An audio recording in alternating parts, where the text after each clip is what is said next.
नमस्कार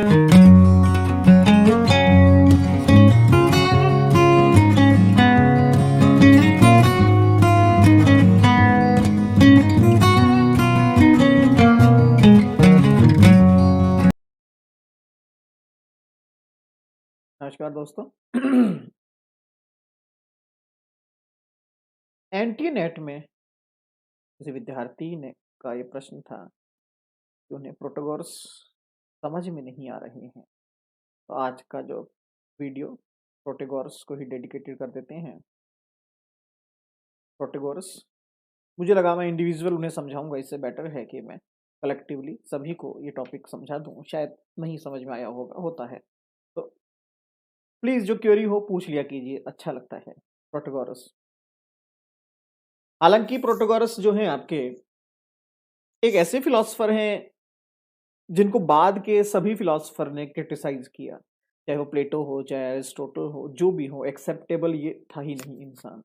पहली बात तो ये ऐसा। दूसरा, ये आपको कहें कि एक तरह का सोफिस्ट फिलोसफर है ये। सोफिस्ट कौन? मैंने आपको पहले ही बताया था। सोफिस्ट जो सिर्फ तर्क वितर्क करते हैं, जो सिर्फ डिबेट करने पर बिलीव करते हैं।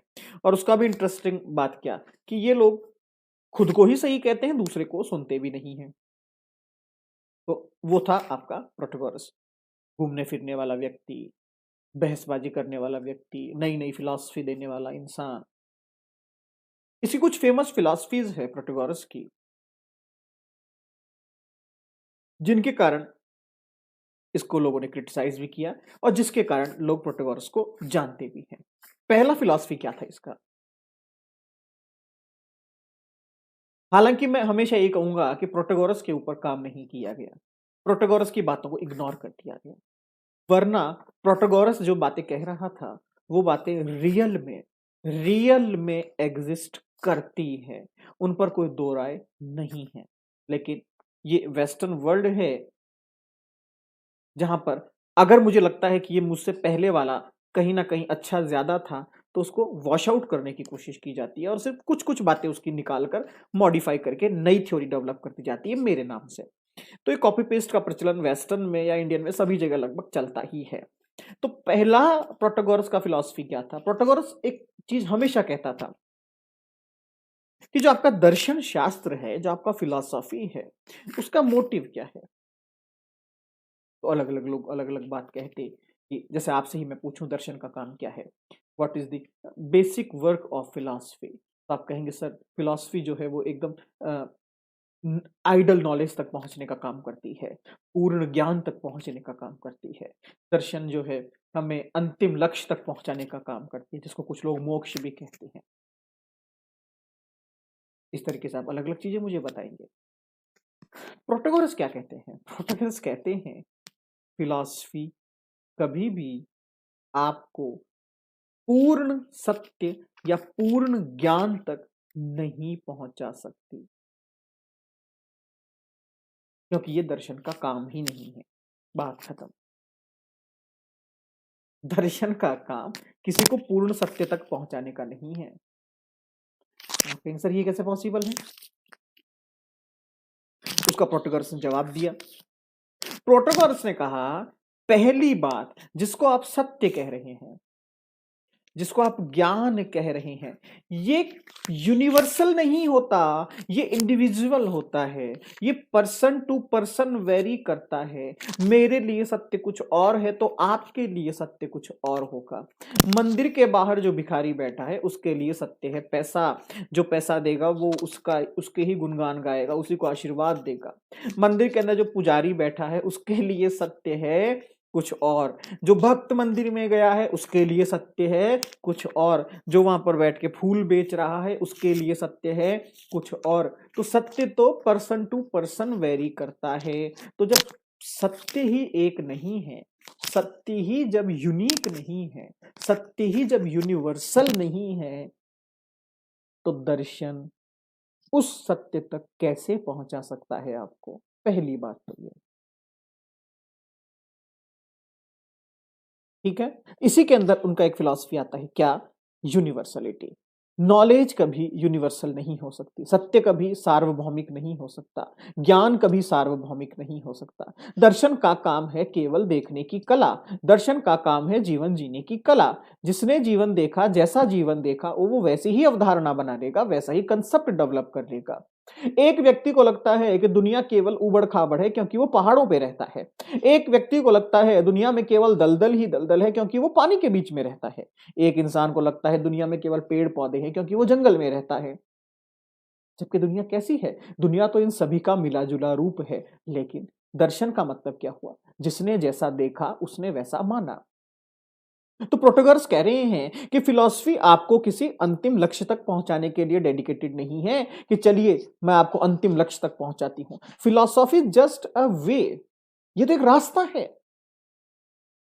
किसी का रास्ता अभी खत्म हो गया, किसी का रास्ता 2 घंटे बाद खत्म होगा, किसी का रास्ता 20 साल बाद खत्म होगा, किसी का रास्ता 100 साल बाद खत्म होगा।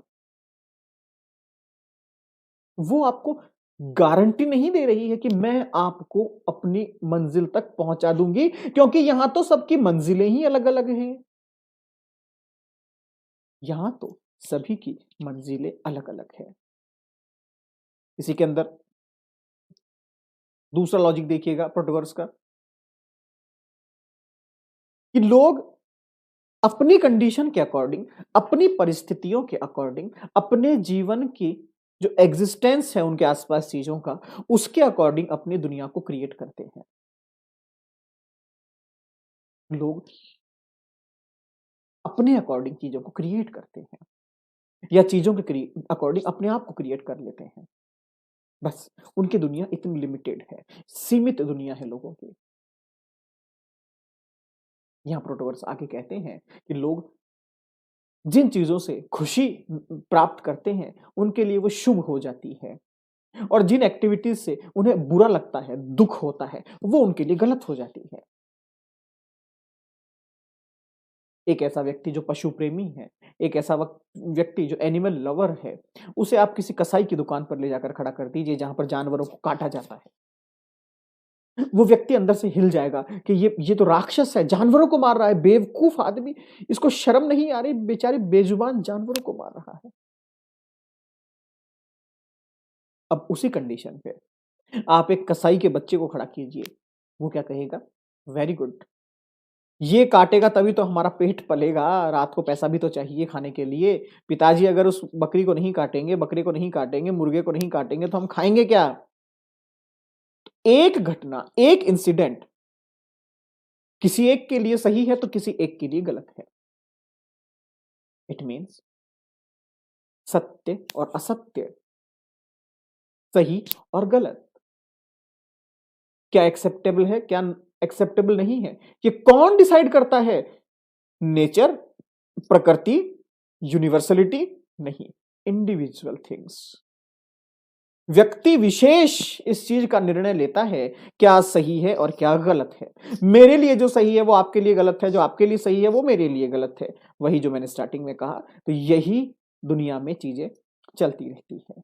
बेसिकली प्रोटोगोरस ने इंडिविजुअलिटी की बात करी, एग्जिस्टेंशलिज्म की बात करी। उनका कहने का तात्पर्य यही था, दुनिया आपके अकॉर्डिंग चलती है। हमें इतना सा ज्ञान है तो मेरी दुनिया इतनी सी है। अगर मैंने मेरे जीवन में 10 लोगों से दोस्ती करी है तो मेरी दुनिया उन 10 लोगों तक ही लिमिटेड है। भले ही दुनिया में 7 अरब लोग हों, उससे मुझे फर्क नहीं पड़ता। मेरी दुनिया उन 7 लोगों के आसपास ही घूमती रहेगी। फॉर एग्जाम्पल, एक व्यक्ति है जो न्यूज चैनल का बड़ा शौकीन है, न्यूज देखना उसे बड़ा पसंद है, वो हमेशा कल्पनाओं में रहेगा क्योंकि न्यूज चैनल पे कल्पनाएं चलती रहती हैं। एक व्यक्ति है मान लीजिए मेरा जैसा, जिसको कार्टून का बड़ा शौक है, तो वो हमेशा कल्पनाओं में, कार्टून की कल्पनाओं में रहेगा। कल्पनाएं तो उसके पास भी है लेकिन वो कार्टून की कल्पनाएं। न्यूज चैनल वाला भी कल्पना कर रहा है लेकिन वो जीवित जागते इंसान की कल्पनाएं। एक इंसान जो डिस्कवरी चैनल देखता है वो भी कल्पनाओं में रहेगा लेकिन वो जानवर की कल्पनाओं में रहेगा। सभी का लाइफ सीमित है, लिमिटेड हम अपना सर्किल डेवलप करते हैं, लिमिटेड इस सर्किल के अंदर हमारा लाइफ सरवाइव होता रहता है। एक घुमंतु व्यक्ति, घुमंतु क्यों कह रहा हूं? क्योंकि प्रोटोगोरस बहुत घुमंतु था, घूमता रहता था। प्रोटोगोरस कहता है एक घूमने वाला व्यक्ति भी पूरी उम्र अगर दुनिया घूम ले तो भी दुनिया का ज्ञान नहीं कर सकता। पूरी दुनिया का ज्ञान नहीं कर सकता। ये इतनी बड़ी है, तो फिर मेरी दुनिया क्या है? मेरी दुनिया उतनी ही है जितनी पर मैं घूम सकता हूं, उसके अलावा मेरी दुनिया नहीं है। मुझे नहीं पता समुद्र में 10,000 फीट के नीचे क्या है। मुझे नहीं पता माउंट एवरेस्ट के हाईएस्ट हाईएस्ट जब आप पहुंच जाते हैं माउंट एवरेस्ट पे, वहां क्या है मुझे नहीं पता, तो मुझे जानने की इच्छा भी नहीं है। मुझे चिंता ये होनी चाहिए कि आज शाम को मुझे कौन सा खाना खाना है, और ये फैक्ट है। जीवन इन्हीं चीजों पर टिका हुआ है, जीवन इसी तरीके से चलता है। तो कहने का तात्पर्य कि जो प्रोटोगोरस कंसेप्ट दे रहा है, कभी आप उसको रियलाइज कीजिएगा एकांत में बैठकर।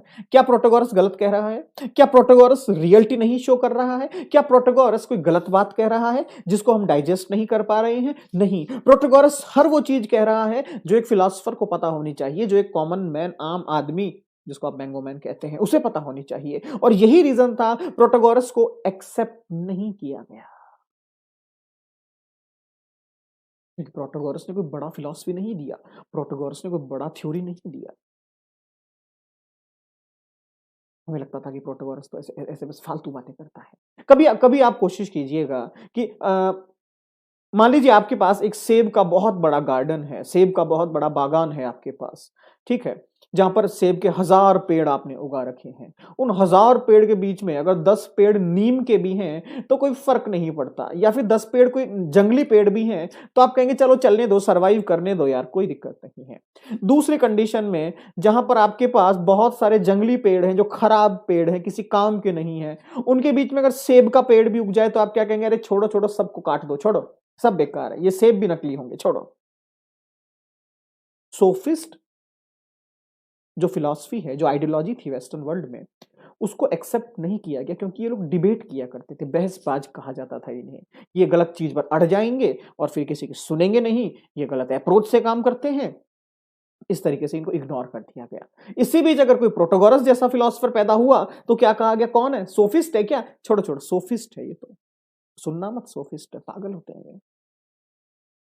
अदरवाइज प्रोटोगोरस वो इंसान है जिसने कोई बड़ी थ्योरी नहीं दी, लेकिन उसने जो कहा वो अपने आप में एक थ्योरी बन गई कि आपकी दुनिया, आपका सही और गलत का मेंटालिटी, आपकी अप्रोच, आपके विचार, ये सब आपके ऊपर बेस्ड है। आपका दिमाग आपके विचारों के ऊपर बेस्ड है। और कहीं ना कहीं हम कहते हैं कि प्लेटो और एरिस्टोटल ने इनको क्रिटिसाइज किया, बट रियलिटी यही है कि प्लेटो और एरिस्टोटल की फिलॉसफी के पीछे जितना बड़ा कंट्रीब्यूशन सोक्रेट्स का है, सुकरात का है, उतना ही कहीं ना कहीं प्रोटोगोरस का भी है। प्रोटोगोरस ने बताया कि आपके आइडियाज का इंपॉर्टेंस क्या है, विचारों का इंपॉर्टेंस क्या है, विचारों से कैसे चीजें डेवलप होती है। और ये अप्रोच हमेशा वेस्टर्न फिलॉसफी में चलती रही, लेकिन किसी ने ये नहीं कहा कि ये प्रोटोगोरस की देन है। हमने क्या कहा? ये फिलॉसफी के अंदर सोक्रेट्स, प्लेटो, एरिस्टोटल के अंदर कहीं से निकली होगी। प्रोटोगोरस कौन? प्रोटोगोरस कौन? पर नहीं नहीं नहीं पता, कोई तो अनजान व्यक्ति होगा। तो ये है आपके प्रोटोगोरस। ठीक है, इसके अलावा कोई प्रश्न हो तो पूछिएगा। बहुत बहुत धन्यवाद।